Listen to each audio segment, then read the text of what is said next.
Good morning, everybody. My name is Zachary Hoskins. I'm the degenerate who keeps nosing his way into these events and talking about pornography. So my presentation today was originally going to be called Nasty Girls, Vanity 6, and the 1980s Porn Wars. But as I got into it, I realized that was a lot to unpack in 20 minutes. And so I think I'm just going to talk a little more broadly about Vanity 6 and pornography in general, with a little bit of Porn Wars as a coda. So we're going to start, as one does, with Touré. I know that this book doesn't have the most glowing reputation in Prince circles.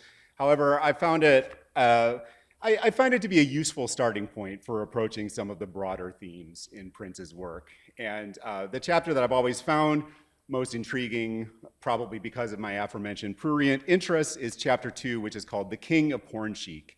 In it, Touré writes about the advent of home video pornography in the late 1970s and early 1980s, which created a new boom in accessibility for sexually explicit media with a concomitant influx of porn-inspired aesthetics in mainstream film, magazines, and music. Prince, as the chapter's title implies, was arguably the most enthusiastic adopter of this new aesthetic in the music world, which I think is something we as fans understand on an implicit level.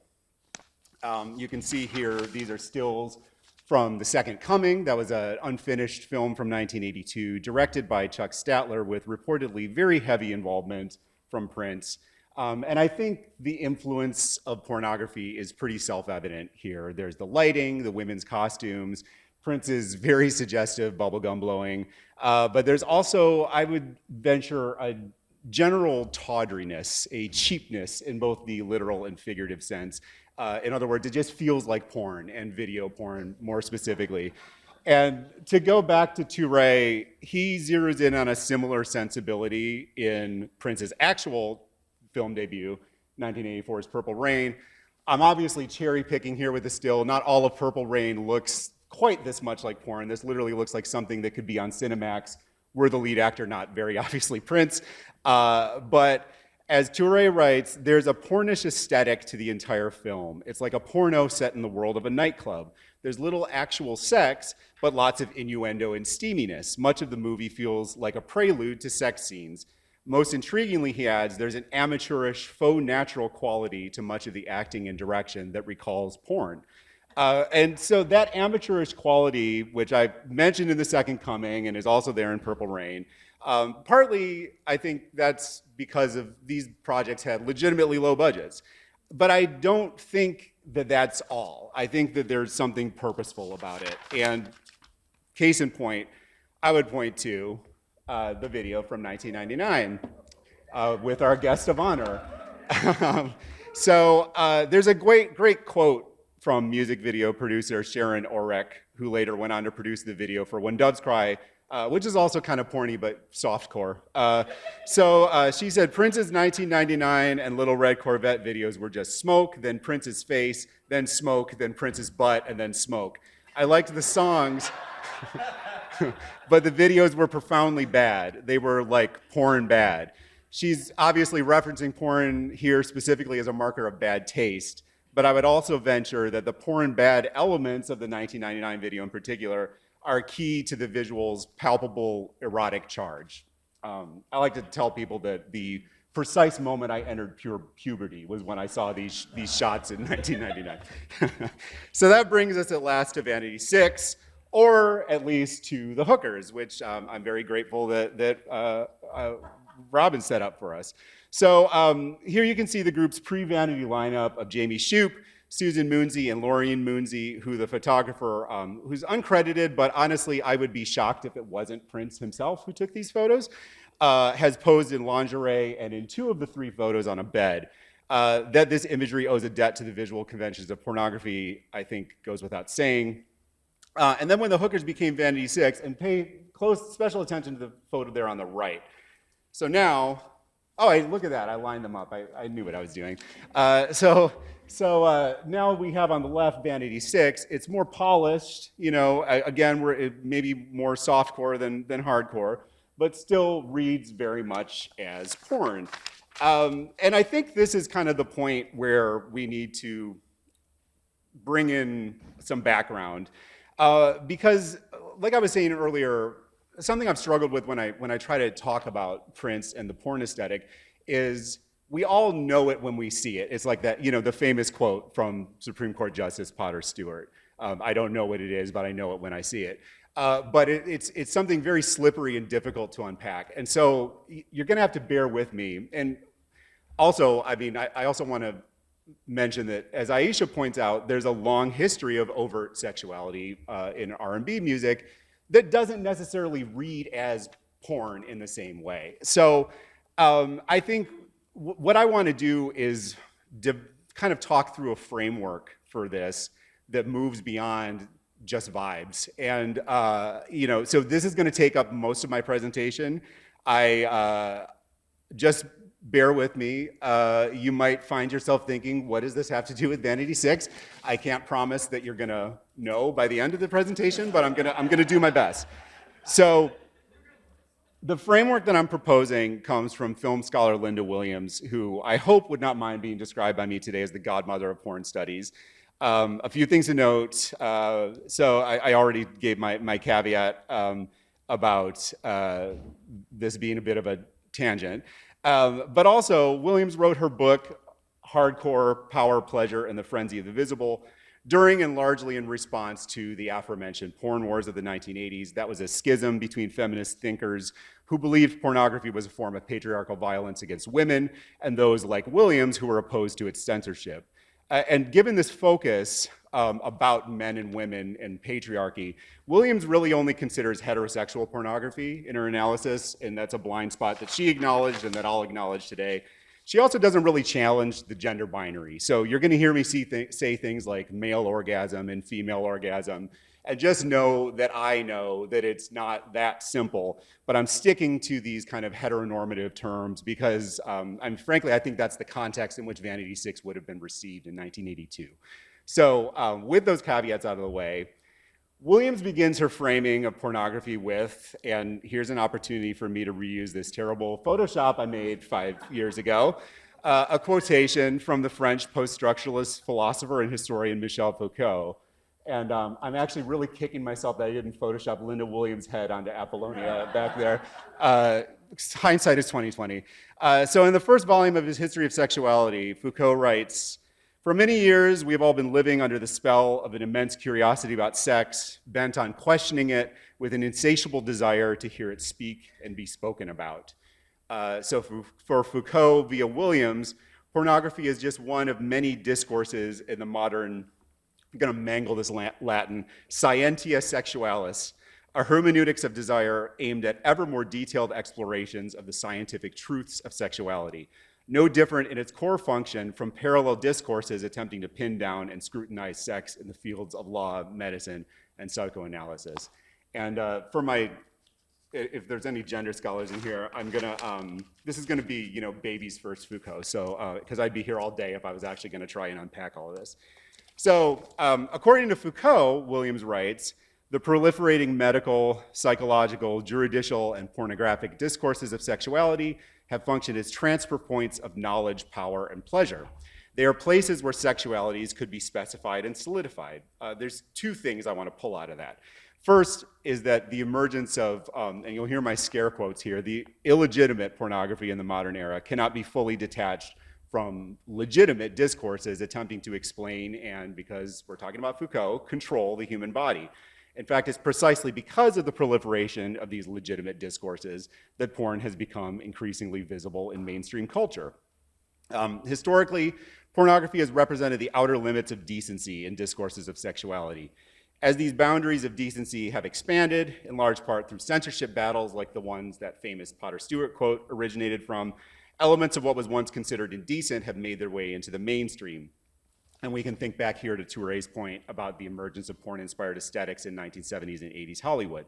The second thing I want to call attention to is this idea of sexuality as being specified and solidified. This is a really key theme in history of sexuality.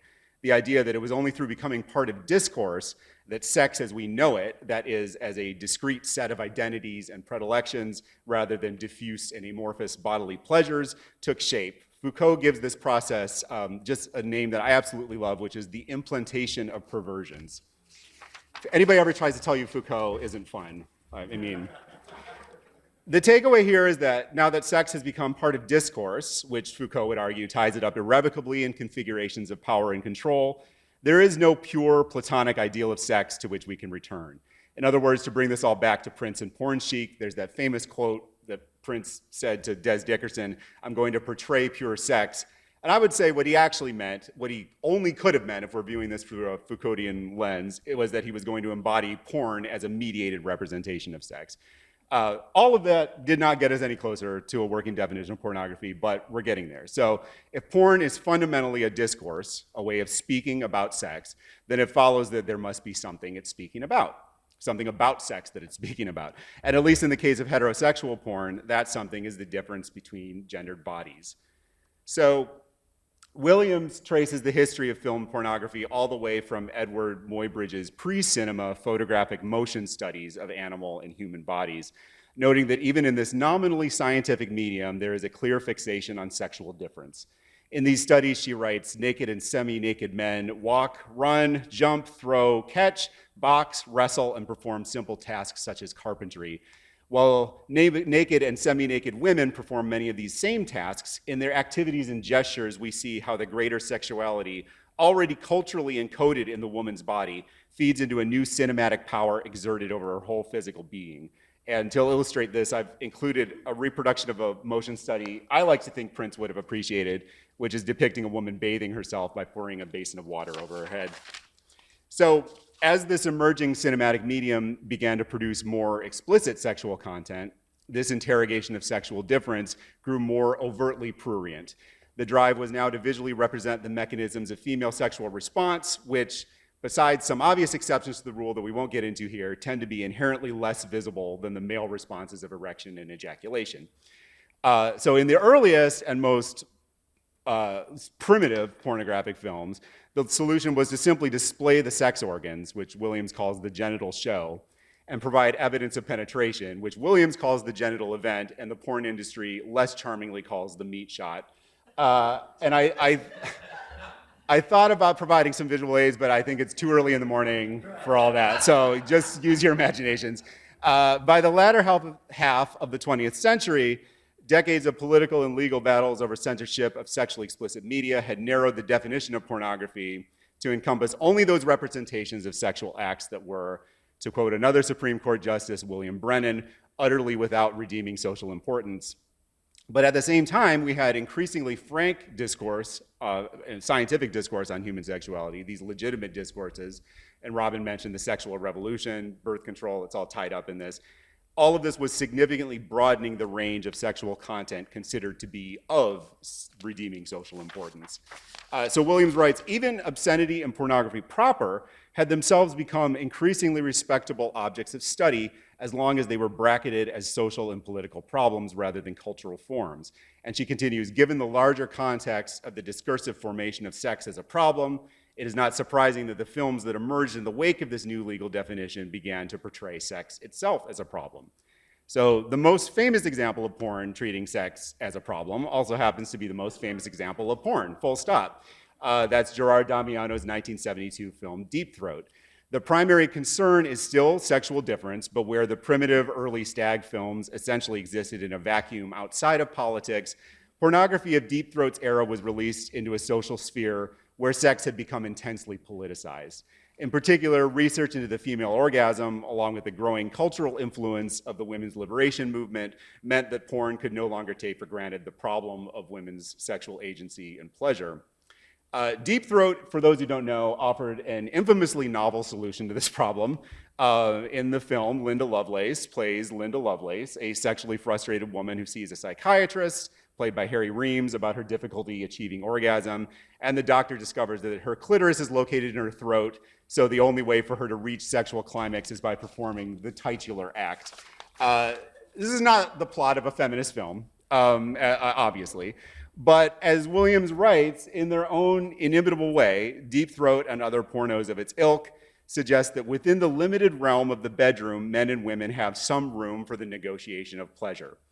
This goes back to Foucault's conception of power in discursive formations, which never moves in only one direction. Williams explains, just as power exists as a multiplicity of force relations rather than a single force, state, or individual, so resistance to power is a multiplicity of points of resistance. For Williams, perhaps the most notable point of resistance offered by pornography is that it actively encourages, indeed in many cases requires, women to be constructed as active sexual subjects. As she notes, pornography is one of the few areas of narrative where women are not punished or found guilty for acting on their sexual desires. So there's a lot more. I mean, I could do a whole presentation on just hardcore. It's one of my favorite academic books I've ever read. But I think it's time for us to talk about Vanity 6. So I mentioned earlier that I consider this to be Prince's most pornographic album. And I'll acknowledge that it has some stiff competition in that category. Even before I read Williams' book, though, I see you caught that. I had a lot of reasons I felt this way. I already mentioned the self-consciously porny imagery.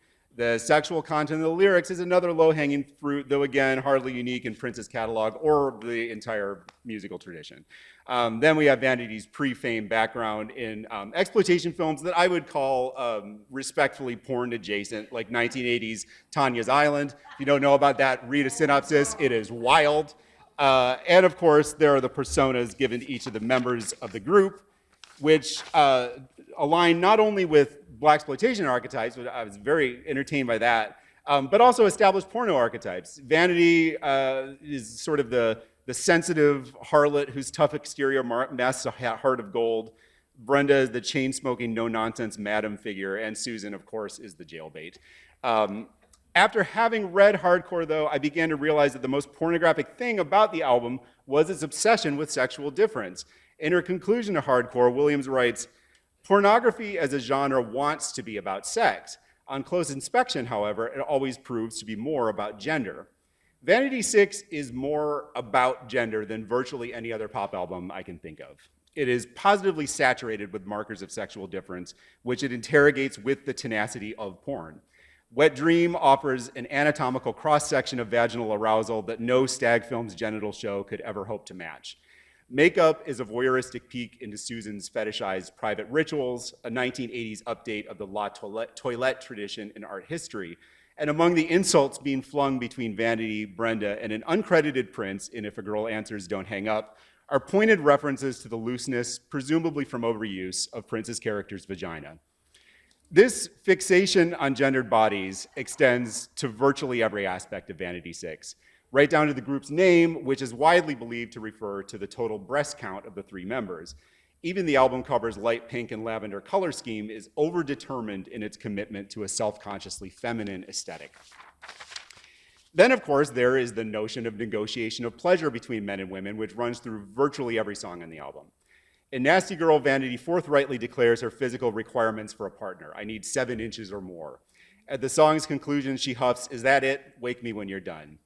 He's So Dull is a scathing character portrait of a dorky guy who won't get anywhere with Vanity. Bite the Beat finds Brenda not so much negotiating for sexual pleasure as outright demanding it, a man-eater about to be man-eaten. In all instances, however, we never lose sight of Vanity, Brenda, and Susan as gendered subjects. And this, to me, is what makes Vanity 6 even more pornographic than, say, Dirty Mind. Prince is thoroughly sexualized, but he isn't gendered. He may have a dirty mind, but Vanity 6 are always very specifically nasty girls. And so as we kind of move into my conclusion here, I want to briefly touch upon this porn wars issue. If Vanity 6 was Prince's crowning achievement as a pornographer, his deep throat, if you will, then Vanity herself was his Linda Lovelace. And in the context of the porn wars, there are some interesting parallels between Lovelace, born Linda Susan Borman, and Vanity, born Denise Katerina Matthews. So here's Linda Lovelace in 1980. After several years of trying to build a career from the surprise success of Deep Throat, Borman left the porn industry and became a born-again Christian. In 1980, she reemerged in the popular consciousness with a memoir titled Ordeal, in which she revealed that she had been coerced into her porn career by her abusive first husband. For the rest of the 1980s, she was known primarily as a voice for the anti-pornography feminist movement. Most famously, in 1986, she testified to Attorney General Edwin Meese's Commission on Pornography, stating, When you see the movie Deep Throat, you're watching me being raped. Now, it's very charged, so I just want to say for everyone out here, for the chat, please be nice to me. My intention here is not to draw a direct line between Linda Borman and Denise Matthews. Denise Matthews never described her time as Vanity as coerce, and she certainly never accused Prince of sexual abuse. However, she too became a born-again Christian in the early 1990s and renounced the sexually explicit Vanity persona. She later said, calling back to Robin and Aisha's presentations, that she didn't want the sexualized Vanity image. She wanted to be glamorous like Diana Ross. And she also said, I was told it's wonderful, just get out there, take off all your clothes and run around naked and people will love you and give you money. When I look back at Vanity, I just think, oh, you poor thing. So, I mean, in the binary between anti-porn and anti-censorship, I think you can probably tell I fall on the anti-censorship side. However, I think it's important to keep in mind that as heavily fetishized depictions by men, pornographic texts like both Deep Throat and, again, to a lesser degree, Vanity 6 are inherently compromised in their portrayal of women's sexual agency. Like most of Prince's protege albums, Vanity 6 credits much of the songwriting to the members of the group rather than Prince himself. And Denise Matthews did claim to have had a part in writing at least Nasty Girl, though the degree of her involvement is unclear. What can't be denied is that even if the songs were co-written by the members of the group, they were clearly written with the male gaze in mind. Drive Me Wild is many things, but one of the things it is decidedly not is an authentic expression of female self-determination. And yet, in closing, I can't help but think about the fact that as a straight male fan of Vanity 6, I am decidedly in the minority. One of the many recurring themes I heard this morning were, I think every woman who's presented so far has said that they looked at Vanity 6 when they were kids and said, that's what I want to be when I grow up. I don't think any little girl has ever said that about Linda Lovelace. And then the roundtable this afternoon consists entirely of women. And I would also be remiss not to note the absolutely over-the-top queerness of this album, which is every bit as important an aesthetic touchstone as its debts to the heterosexual pornographic tradition. It's clear that whatever its limitations as a liberatory text, Vanity 6 clearly has an appeal to people on the other side of the patriarchy. So I'll return again to Linda Williams' comment about pornography as one of the few areas of narrative where women are not punished or found guilty for acting on their sexual desires. Just as Williams closes Hardcore with an analysis of then emergent pornography being created by and for women, I think the legacy of Vanity 6 is in the sexually forthright pop music being created by and for women and individuals outside the gender binary, from Madonna to Peaches to Fever Ray to Lizzo, Cardi B, and Megan Thee Stallion. So Denise Matthews may not have been proud of her time as Vanity, but she did help to ensure a future where girls and others outside the gender binary could be exactly as nasty as they wanted to be. And that is the end. And that is, I gotta thank my friend Kanisa for that Photoshop, which I think about all the time. Thank you so much.